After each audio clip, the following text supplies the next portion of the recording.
A mediante el fuerte viento y marejada na mar, ya continúa siempre anda pesca si Ronald, un pescador, junto con su mga parientes.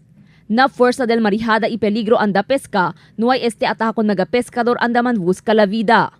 Admitido mga pescador que por causa na fuerte marejada, menos el di la cogida de pescado mga tiempo.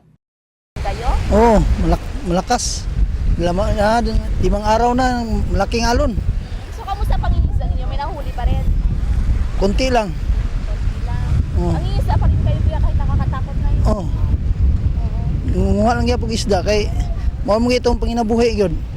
Base na weather forecast del Pag-asa, el continúa experiencia fuerte viento en ciudad de Zamboanga por causa na epekto de un low pressure area.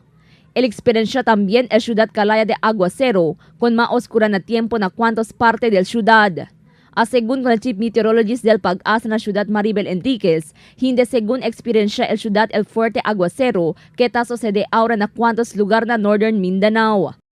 Fuerte lang datong viento, moderate to strong datong viento, por eso hindi pwede mambiyahe akal mga seacraft, akal mga lighter seacraft.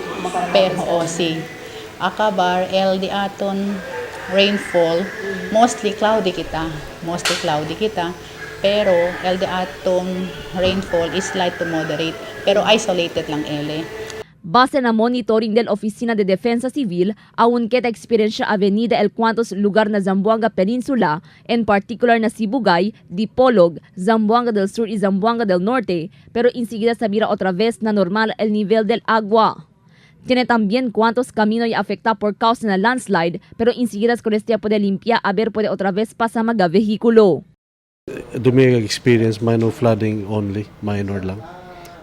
No reported evacuees kay minor lang man. And then mostly are in Zamboanga del Norte, in Manukan, which they experience heavy flooding.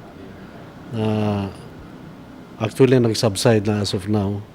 Then there is a power interruption experience, but it has already resumed.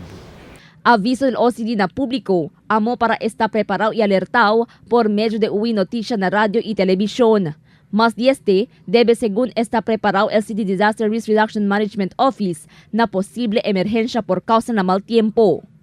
Crystal Almonía, Dateline Zamboanga.